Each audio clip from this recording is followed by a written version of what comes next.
Olá, olá, meu povo, boa noite. Terça-feira, dia 7 de novembro, estamos começando a nossa segunda live do Prepara para o Programa de Aceleração LGPD na Prática, o programa que vai acelerar a prática da sua prática na LGPD. E o tema de hoje, da nossa live de hoje, vai ser os desafios dos primeiros clientes na adequação. Porque é assim, quando o primeiro cliente chega, a gente tem um mix de sentimentos. O primeiro sentimento é ficar super feliz, super realizado, aquele uhul, consegui o meu primeiro cliente.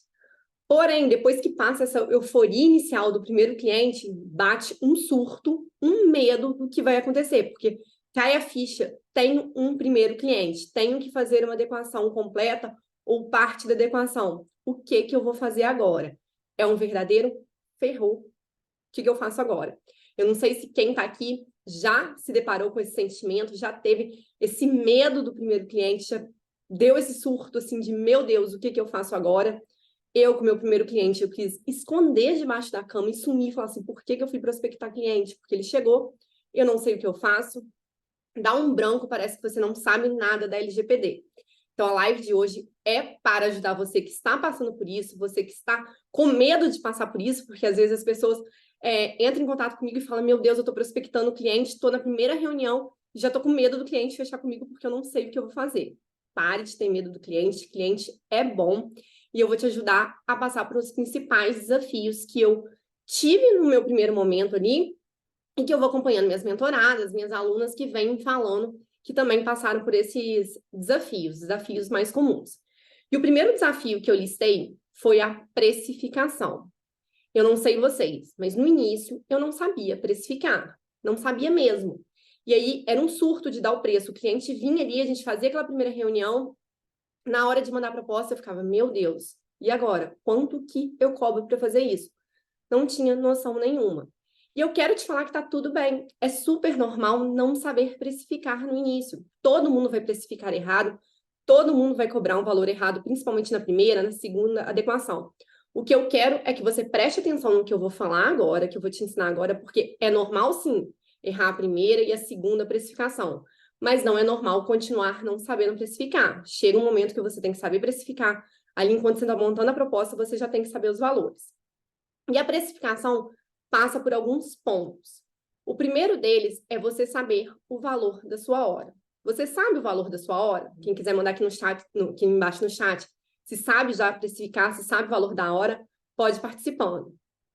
Saber o valor da hora é extremamente importante. Por quê? A precificação passa pelo valor da hora vezes a quantidade de horas que você vai trabalhar, que você chega ali no preço total de quanto você vai cobrar por um serviço. E o que está intrínseco a esse valor da hora? O que compõe esse valor da sua hora? Para você chegar no valor da sua hora, você tem que saber quanto custa para você trabalhar. Você sabe quanto você paga para você trabalhar? Quanto custa para você trabalhar? Quanto custa o aluguel da sua sala para quem trabalha sem ser em home office, né? Para quem trabalha em escritório? Para quem trabalha em home office, quanto custa a luz no tempo que você está trabalhando? Quanto custa a internet? Quanto custa o celular? Quanto custa o aluguel, quem aluga a sala? Quanto custa para quem tem filho pagar uma babá para ela poder ficar com o filho para você poder trabalhar? Tudo isso envolve custo. Tudo isso é o que você paga e você tira do bolso para poder trabalhar. Tudo isso tem que estar no valor da sua hora. Então, saber quanto você paga para trabalhar, quais os gastos que você tem para trabalhar, é o primeiro ponto para você chegar no valor da sua hora.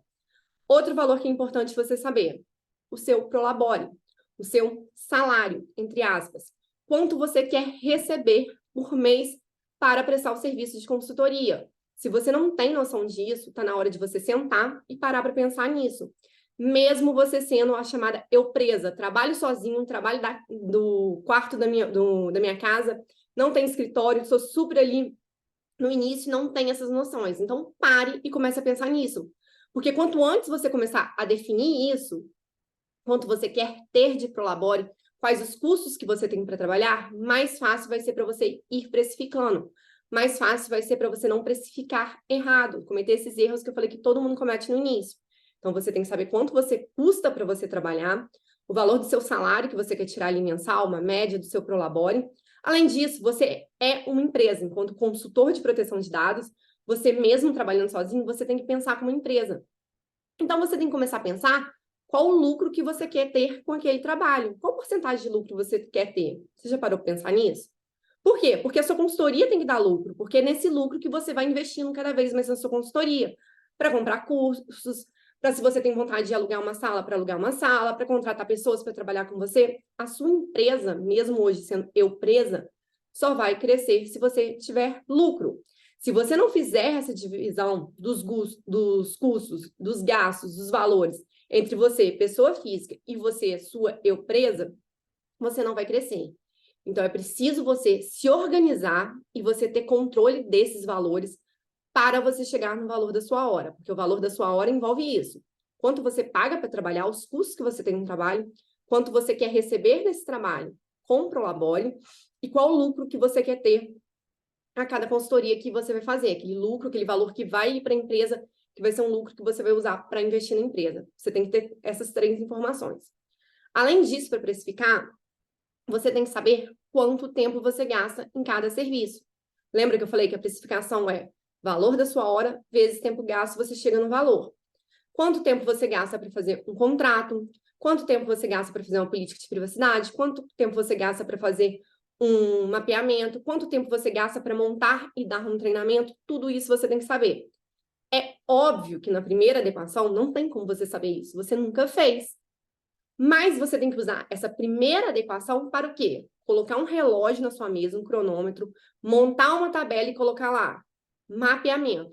Quantas horas você gastou para fazer aquele mapeamento? Política de privacidade. Quantas horas você gastou para fazer aquela política de privacidade?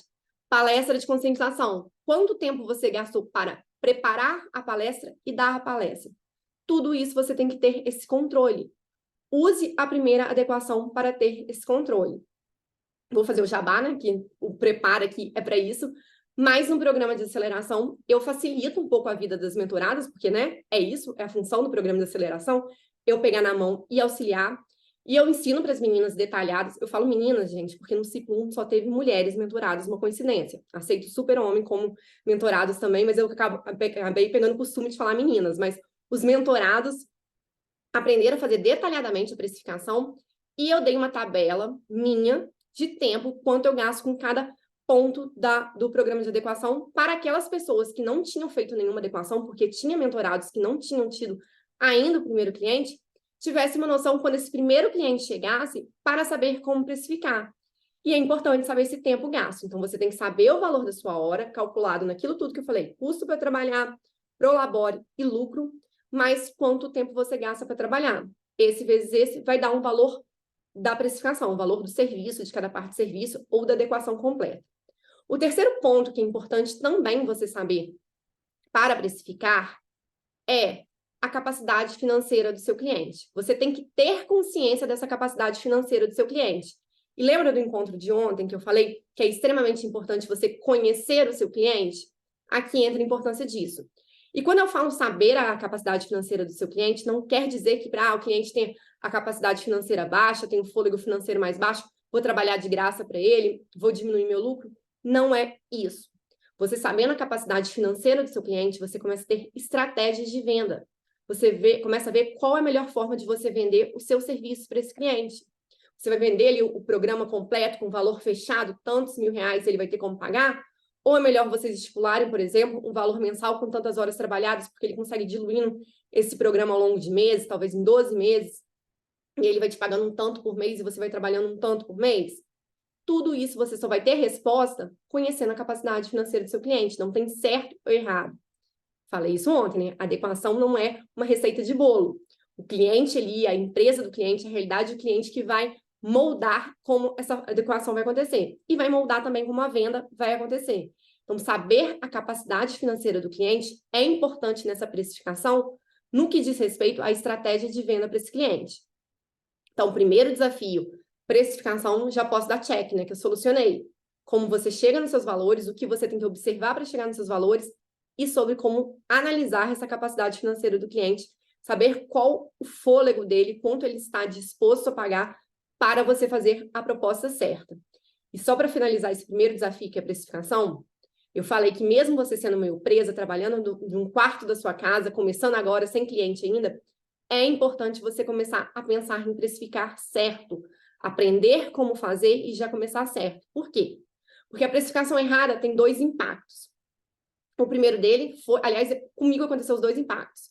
O primeiro dele é você cobrar barato demais e você acabar pagando para trabalhar, porque você não tinha noção nenhuma do trabalho que dava, você não tem noção nenhuma do valor da sua hora, você acaba cobrando barato demais e você acaba pagando para trabalhar. E posso falar? Isso é normal no início, tá? Primeira adequação, geralmente a gente paga para trabalhar porque a gente demora muito mais tempo do que o normal. Se esse for o seu problema, é ainda menos pior do que o segundo impacto, que me impactou bastante. É você cobrar errado, cobrar um valor muito alto e ouvir não. Por isso é importante a gente saber precificar. E quanto antes você saber precificar, melhor, porque você vai ser justamente remunerado pelo valor do seu serviço. Vencido esse tópico, o segundo desafio que eu coloquei aqui como desafio das primeiras adequações é conflitos com o cliente. Quem já fez adequação, quem já prestou consultoria para empresas, sabe que é uma coisa muito complicada. Por quê? Primeiro, vou contar a real para vocês. 90% dos empresários, dados fonte da minha cabeça, mas 90% dos empresários que a gente lida, assim, a grande maioria, não gosta de advogado. Acha que advogado é burocracia, acha que advogado vai inviabilizar o negócio dele, e o pior, você está ganhando para isso, ou seja, ele está tirando dinheiro, o empresário não gosta de tirar o dinheiro do bolso. Então, ele já tem essa objeção, não vou falar que ele não gosta, mas ele tem essa objeção com advogado. Isso já existe. Aí agora pensa, você, consultor de proteção de dados, advogado, vai na empresa desse empresário, recebendo por isso, e você vai lá para mudar rotina, cultura, documentos, toda a forma que a empresa funciona há anos, às vezes a empresa funciona há 20, 30, 40 anos dessa forma, e você vai lá para mudar isso, para reformular isso, para falar, olha, isso está errado da forma que vocês fazem há 40 anos, está errado, tem que fazer dessa forma assim. Vamos combinar que você não vai ser a melhor das pessoas bem vistas ali, pelo menos no início, pelo empresário. Pode ser que comece a ter conflitos, principalmente na parte que você faz o mapeamento, faz análise do que tem de errado ali e começa a querer implementar, fazer o plano de ação. Quando você for mostrar para o empresário, chamar o empresário para mostrar o plano de ação, muita coisa que você vai falar com ele que deveria ser feita, ele fala, não, mas isso não funciona na prática, não. O pessoal não faz isso, não. Ah, mas isso eu não concordo com o que você está falando, não. Isso não funciona, não. No mercado, isso não funciona, não. Você vai ouvir vários não, várias contra-argumentações desse empresário. Às vezes vai ser por picuinha. Você tá ali incomodando, querendo mudar o negócio dele. Outras vezes vai ser porque ele, melhor do que ninguém, conhece o negócio dele, tá há anos no mercado, sabe como as coisas funcionam, sabe como o time dele funciona, e pode ser que ele tenha razão. Então, nesses conflitos aparentes que começarem a surgir com o empresário, você, consultor, tem que ter inteligência emocional para lidar com esses conflitos, para analisar e falar, não, esse caso aqui o empresário está só de picuinha, vou tentar ali contornar essa situação, mostrar para ele a realidade, como é melhor, ou não parar e falar assim, realmente, eu acho que deveria ser dessa forma. Mas depois do que o empresário me falou, dos argumentos que ele mostrou, dos fatos que ele me mostrou, dessa forma que eu pensei da primeira vez, não vai funcionar. Vou encontrar um meio termo, vou encontrar uma forma que funcione na prática. A gente tem que ter essa humildade para escutar o empresário, porque ninguém melhor que ele conhece o negócio dele, e com a nossa inteligência emocional, com a nossa expertise, avaliar todo o cenário e buscar a melhor situação. E isso funciona muito melhor quando você traz um empresário para o seu lado. Quando você não fica ali naquele cabo de guerra, testando força com o empresário, alimentando esses conflitos. Por isso que eu falo, você tem que ter inteligência emocional para acabar com esses conflitos, cessar esses conflitos. Dá corda, é um cabo de guerra mesmo no início. Dá corda para o empresário, escuta ele, mas escuta de verdade. Tenta entender o que ele está falando, tenta achar razão para o que ele está fazendo, mitiga esse conflito ali, soluciona esse conflito e tenta achar um meio termo entre vocês. E, principalmente, traz o empresário para participar da adequação LGPD com você. Isso vai fazer total diferença. Ele vai te enxergar como um parceiro. Ele vai ver que você respeita a história dele enquanto empresário, que você respeita o negócio dele, que você não está ali para falar que ele não sabe nada e você sabe tudo, nada disso. Que você quer trabalhar do lado dele, buscando os mesmos objetivos que ele, que é melhorar o negócio dele, que é tornar o negócio dele mais profissional, com uma reputação melhor. Então, traga o empresário para o seu lado. Use de estratégia, de inteligência para trazer esse empresário para o seu lado e se tornar um aliado dele, um parceiro dele. Quando você faz isso, o diálogo entre vocês fica muito mais fácil. As coisas que você quer implementar na prática acaba funcionando melhor porque ele tem paciência para te ouvir. Ele não te enxerga como um inimigo. Então, assim, segundo desafio, solução dada e usem a inteligência e usem estratégia. Terceiro ponto, terceiro desafio que eu coloquei aqui para falar é do engajamento dos funcionários do seu cliente. Por quê? Você não quer fazer um programa de adequação perfeito, lindo, maravilhoso, que não funcione na prática. E eu já te adianto, para o programa de adequação funcionar na prática, você precisa que os funcionários do seu cliente atuem no dia a dia fazendo as coisas que você implementou. Só assim que vai funcionar. Eles que manuseiam dados no dia a dia, eles que estão ali na frente com o titular de dados, eles que fazem todo o fluxo de dados girar na empresa. Ou seja, eles que precisam agir de acordo com o que você determinou. Você precisa que eles estejam engajados, você precisa que eles comprem as ideias que você deu, que eles atuem como você determinou, porque senão a sua adequação vai ser uma adequação de gaveta. E eu tenho certeza que você não quer isso. Porque adequação é algo complexo, que demanda tempo, e a gente quer que pegue na prática. Então, você tem que trazer os funcionários do seu cliente para você. E como conseguir isso? Não sei se vocês estão ouvindo, mas está passando o caminhão do ovo aqui, vendendo ovo no horário da live. Mas tudo certo? Vamos lá falar do engajamento dos funcionários. Como você vai conseguir que os funcionários sigam o que você falou? O primeiro passo, você tem que trazer a alta gestão, a cúpula da empresa, o seu cliente, o dono da empresa, quem conversou contigo, para o seu lado. Por quê? Exemplo é tudo. Não adianta nada você implementar, fazer um programa de adequação maravilhoso e os diretores não seguirem, o gestor não seguir, o dono da empresa não seguir e continuar fazendo tudo da forma que era feita. Se a alta cúpula, se as pessoas que deveriam dar exemplo não estão do seu lado, não estão fazendo o que você implementou, esquece. Não é o funcionário que vai fazer, o funcionário se inspira. Ele vai pensar, por que eu vou fazer se o meu gestor não está fazendo isso? Por que eu vou fazer se o diretor não está fazendo isso? Então, você precisa, primeiramente, conscientizar essa alta cúpula da empresa, as pessoas ali, as cabeças da empresa, que elas têm que ser as primeiras a fazer o que você implementou. E como você consegue fazer isso com eles? Com muita conversa, com conscientização, com capacitação. Você tem que ter essa conversa ativa com eles. O que eu faço na prática? Sempre que eu entro numa empresa, eu pego um braço direito ali da empresa. Às vezes é o dono, às vezes é um gestor. Eu sempre converso com o dono e pergunto assim, quem é uma pessoa aquela pessoa que conversa com todo mundo, que transita por todos os lugares da empresa, quem é essa cabeça ali, que eu sei que as pessoas gostam dele, seguem ele. O gestor geralmente me orienta uma pessoa, em empresas menores geralmente é o dono da empresa, ou então às vezes é um gerente, um encarregado ali, que conhece todo mundo, ele é meu braço direito. Ele que vai me ajudar nesse engajamento dos funcionários. Tanto da alta cúpula, porque eu vou ali falar na cabeça dele o dia inteiro que a alta cúpula tem que fazer isso, tem que fazer aquilo, tem que fazer aquilo, como dos outros funcionários. Porque com os outros funcionários, qual é a minha estratégia? Palestra de conscientização, treinamento, curso, capacitação, ensinando para eles a importância de agir da forma que eu estou falando que tem que agir. Ensinando para ele o que são dados, qual a importância da proteção de dados, por que deve se proteger, como deve agir a partir de agora, tudo isso eu vou fazendo essa capacitação com eles. Esse braço direito que eu escolho dentro da empresa vai me auxiliar nisso, porque ele vai ser meus olhos lá dentro da empresa, principalmente em empresas que eu faço à distância, que eu não consigo estar lá na empresa, que eu faço de forma remota. Então, assim, ele é essencial porque ele está ali vendo e porque ele é uma pessoa que tem uma palavra ativa ali na empresa. Ele é uma pessoa que já engaja normalmente as pessoas gostam dele, então ele que vai ser o responsável ali por dar uma puxada de orelha, falar, olha, as coisas deveriam estar fazendo assim, e ele que vai dando exemplo também. Então, ter esse braço direito para ser a sua ponte, tanto com a cúpula quanto os funcionários, é essencial. Porque, repito, você precisa desse engajamento. Então, traz a cúpula contigo para eles darem o exemplo, reforça com eles o tempo todo que eles têm que dar o exemplo, que eles têm que fazer, treina principalmente eles no primeiro momento e capacite os outros funcionários. Treine, dê cursos, dê várias palestras, manda pílulas informativas por e-mail informando isso para que esse movimento aconteça. Porque se não acontecer esse engajamento, me desculpa, o seu programa de adequação está fadado a ser um programa de adequação de gaveta. Quarto desafio que eu trouxe.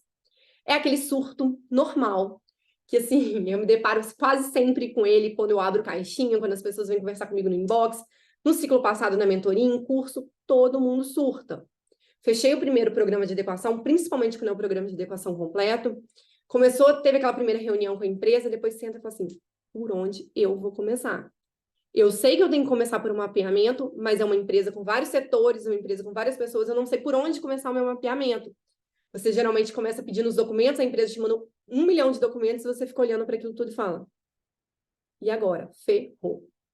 E eu já aviso, a adequação, o programa de adequação LGPD é organização e estratégia. Se você não tiver organização, vai ser difícil. Principalmente quando você começar a atuar com equipe. Às vezes, nos primeiros programas de adequação, vai ser você sozinho. Então, assim, mesmo bagunçado, você se entende na sua bagunça. Mas se você fechar uma parceria com outro colega, por exemplo, ferrou. Porque vocês vão precisar ser extremamente organizados para cada um entender o que o outro está fazendo e o programa de adequação caminhar. Então, você precisa ser extremamente organizado e olhar essa organização toda e começar a ter estratégia. Como eu vim aqui para dar solução, vou falar como eu faço na prática. Na prática, eu mando um questionário prévio para a empresa. E quem está lá no grupo e recebeu o material de apoio da aula de hoje, eu dei print no meu questionário prévio. É um questionário que eu mando logo de cara para a empresa, depois que a gente fechou, antes de iniciar o mapeamento, que eu quero mapear, quero entender quais setores que a empresa tem, se a empresa já é organizada, se a empresa já tem algum sistema de segurança, como que a empresa vem utilizando dados, se a empresa tem política de privacidade, se a empresa tem rendimento interno. Quero entender a organização mesmo da empresa como um todo e com a utilização de dados. Ele é um questionário muito mais enxuto que o mapeamento, mas que me dá um norte. E qual o norte principal que eu quero desse questionário? Entender como a empresa está organizada. A empresa está organizada por setores, ela tem um organograma? Maravilha, esse é o melhor dos mundos, que vem tudo organizado, você consegue enxergar os setores e você vai indo por setor mapear. Mas, tenho que te falar, a maioria das pequenas empresas não estão organizadas por setores. E aí você tem que entender quais as funções, quais os cargos que tem na empresa, e nesse questionário vai te falar, para você dividir, mais ou menos, os setores, pelo menos um setor administrativo, e ali você coloca talvez um financeiro, um RH, mesmo que não tenha esse setor denominado na empresa, passar para a parte comercial. E eu te falo, às vezes é uma empresa de 3 pessoas, e ela vai ter 5, 6 setores. Por quê? As pessoas ali fazem 1 milhão de funções. Você precisa dividir nesses setores para que, mesmo que inexistentes ali, você vai dividir as funções ali que cada um faz nesses setores. Por quê? Porque como que eu faço na minha prática? Eu divido a empresa nesses setores, e às vezes eu tenho que ir criando setores e imaginando o que acontece nesses setores, para dentro dos setores pegar os processos que ocorrem dentro do setor. Então, eu dei até o exemplo no Reels que eu soltei hoje. Pega o setor que vamos supor que é uma empresa que não tem separado, mas eu vi ali que uma pessoa faz a função de RH e DP. Defino que a empresa tem um RH e um DP, e quem é responsável por isso é a Ana. E a Ana é ela que é cabeça disso tudo, do financeiro e tudo mais. Mas eu coloquei ali que tem setor DP e RH junto, responsável Ana. Com a conversa com a Ana, eu vou entender quais processos que ela faz, porque ela vai ter que fazer processo seletivo, ela vai ter que fazer o serviço ali do RH, que é o controle dos documentos dos funcionários que foram contratados, de como funciona esse contrato de trabalho, atestado e tudo mais. E ela vai fazer também, no final, a dispensa desses funcionários e como vai ser que utiliza os dados desses funcionários depois que eles deixam de ser funcionários e são demitidos. Então, assim, tem vários processos dentro de um RH. E aí, sentada com a Ana, eu vou ter que separar quais são esses processos. Então, separa o setor, separa os processos que existem, e dentro de cada processo ali, igual eu falei, processo seletivo, os processos de manutenção do funcionário, processo de demissão, tudo isso, eu vou separando os fluxos de dados para eu começar o mapeamento. A minha planilha do mapeamento, no canto, é justamente a primeira coluna escrito setor, e logo depois vem os processos. Por quê? Porque é assim que eu vou mapeando, e depois o responsável por esse setor. Porque eu vou pegando cada processo que existe dentro de cada setor, e ali eu vou me orientando os fluxos de dados. E como eu descubro quais fluxos de dados tem dentro de cada processo, de cada setor? Através de análise de documentos. Então, eu vou chegar para a Ana e falar assim, Ana, como funciona o processo seletivo? Tem algum documento que vocês mandam, um edital? Então, como é que vocês recebem um currículo? Ela fala, a gente libera esse edital quando quer contratar alguém. Então, vou analisar o edital. Só tem esse documento na contratação ali, no processo seletivo, só tem esse documento. Depois de eu analisar esse documento e ver ali quais dados eles pedem, mais ou menos, entender como funciona o processo seletivo, eu vou chamar a Ana para conversar e falar, Ana, me conta agora, como funcionam esses processos seletivos? Por onde que o currículo entra? Ela vai me falar. Por quanto tempo esse currículo fica armazenado no sistema da empresa? Tem um prazo, ou ele fica para sempre, ou vocês descartam depois de um tempo? Ela vai me falar. Quem aqui na empresa tem acesso a esses currículos? Ela vai me falar. Tudo isso ela vai me falando. Então, a minha análise passa setor, processo, documentos que existem desse processo e conversa, entrevista. E também, quando eu estou presencialmente na mesma cidade, no mesmo lugar, até análise de rotina, de ir lá, sentar do lado da Ana e ver ali o RH funcionando. Quando eu não, estou remota e não consigo sentar do lado da Ana e ver o RH funcionando, como é que eu faço para fazer essa análise melhor da rotina? Pego o meu braço direito, aquela pessoa que eu falei que eu pego lá no início da adequação, que eu puxo para o meu lado, vou sentar com ele e falar, ô, seu fulano, conversei com a Ana, ela me falou que o processo seletivo funciona assim, assim, assado. Você sabe se é assim mesmo? Aí ele às vezes não vai nem saber, porque ele não ficou lá no RH. Fala, dá uma olhada lá pelo RH, vê isso, vê aquilo outro para mim, vê se funciona dessa forma ainda. Vê se não tem nenhum currículo jogado em cima da mesa, vê se não tem nenhum currículo ali de rascunho na impressora. E meu braço direito vai fazer esse papel do dedo duro ali para mim, já que eu não posso estar presencialmente. Mas se eu estou presencialmente na cidade, vou lá, sento do lado da Ana, começo a vasculhar ali os papéis que tem em cima da mesa, abrir gaveta e entender como funciona. Mas é dessa forma: setor, processo, os documentos que envolvem esse processo, entrevista com o responsável e análise de rotina. Ficou claro como funciona? Dessa forma que eu começo a montar a minha planilha e começo a ter uma orientação. E é normal, no início a gente acha que não vai ter saída, você começa a ver aquele bolo de informação, você fala, meu Deus. Mas à medida que você vai fazendo assim, de forma simples mesmo, por setor, por processo, preenche tudo que você coletou daquele processo, parte para o próximo, a sua planilha vai sendo completada, vai sendo preenchida. E aí os buracos que forem ficando ali, que você não conseguiu ter essa informação, fica mais fácil até de você saber o que você vai perguntar. Porque não adianta nada você querer sair entrevistando todo mundo se você nem sabe os processos que tem, nem sabe o que aquela pessoa faz. Então, você chega ali perguntando 1 milhão de coisas e você volta com mais dúvida do que certeza. Então, por isso que eu gosto de organizar mesmo esse organograma da empresa mesmo, entender como a empresa funciona para depois ir preencher planilha, para depois ir fazer entrevista e analisar ali o que ficar faltando. Então, preenche com grosso e depois vem preenchendo os buracos. Então, esse foi o quarto desafio. Então, até agora nós vimos precificação, que é um desafio que, sim, para mim é um dos maiores. Conflitos com o cliente, o cabo de guerra com o cliente para fazer essas implementações. Engajamento dos funcionários do cliente, que é extremamente importante. Por onde começar a adequação. E o quinto ponto que eu trouxe hoje é como vender a adequação LGPD. Como vender a LGPD. Eu acho que essa também é uma das grandes dúvidas das pessoas de como eu faço para vender LGPD. Já estudei LGPD, estou aqui sabendo tudo, como que eu faço para vender? Porque eu preciso de cliente para ter prática. E isso vai ser o tema do nosso encontro de amanhã.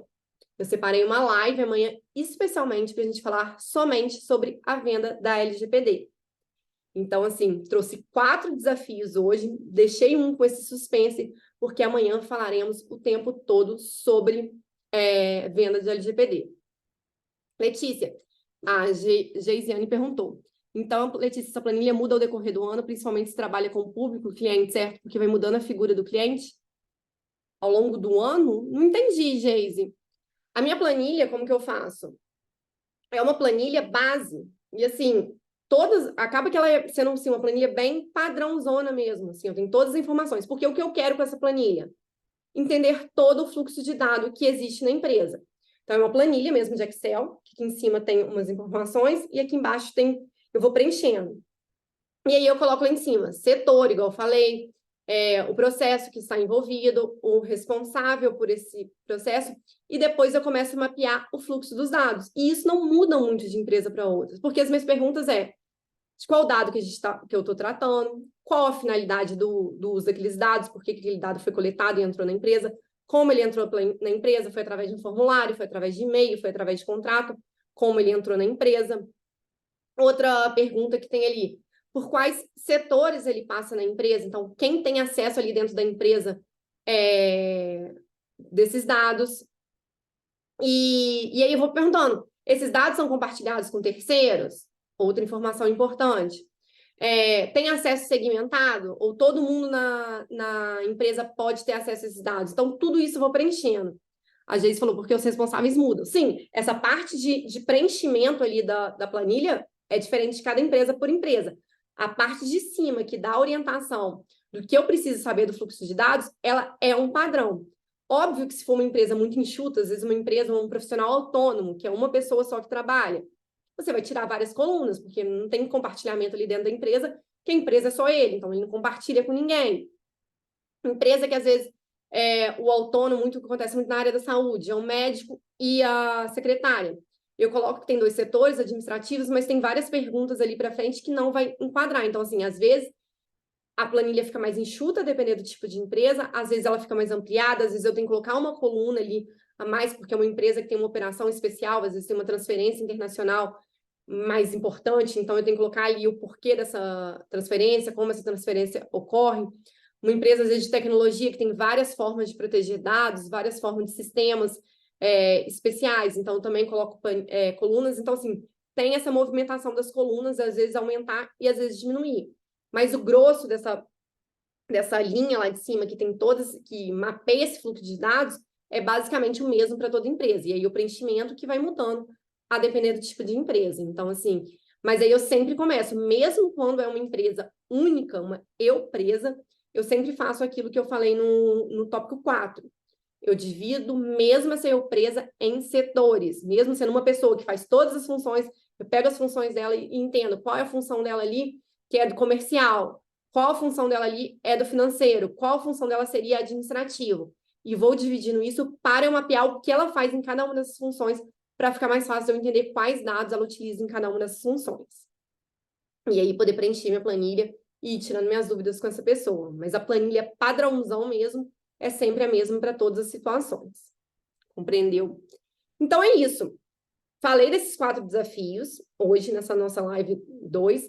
Amanhã, live 3, já falei de vocês que eu vou falar do último desafio, que é a venda. Amanhã vamos falar sobre venda da LGPD, necessidade de ter produtos na LGPD, uma esteira de venda de produtos no seu escritório, na sua consultoria, para ficar mais fácil de vender LGPD e como fazer essa venda.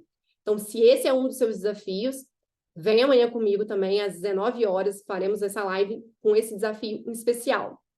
Quero saber se ficou alguma dúvida, se vocês gostaram. Mais uma live que, obviamente, eu não cumpri a minha promessa de 20 minutos. São 19h33, então mais de 30 minutos falando isso. Mas quem me conhece sabe, quando eu começo a falar de LGPD, não paro. Tem que criar um roteiro aqui, porque senão, em vez de meia hora, ia dar 40, 50 minutos. Mas eu acho que eu consegui esclarecer os principais desafios. Não sei se algum desses desafios que eu falei é o desafio de vocês, mas é um dos desafios que eu mais vejo na prática e trouxe algumas soluções. E quero saber quem vai começar a mudar a cabeça e começar a adotar essas soluções para os seus desafios. Obrigada, Simone, obrigada, Geise, obrigada pela presença de vocês, obrigada por quem acompanhou a live, quem esteve aqui. Lembrando, para quem está no grupo, a live vai ficar salva, então daqui a pouco eu vou lá e disponibilizo o link. Também teve material da live. Se você não está no grupo do Prepara, link na bio, vem com a gente, porque todo dia eu libero material escrito sobre a live e dou acesso à live para assistir quantas vezes quiser. Então, vai lá para o grupo, não perde tempo. E amanhã às 19 horas eu encontro vocês, tá bom? Beijo para todos. Se alguém ficou com alguma dúvida, alguma coisa, quiser tirar dúvida no direct, também fica super à vontade, tá, gente? Beijinho para vocês e até amanhã. Espero vocês às 19 horas para a gente falar sobre venda na LGPD.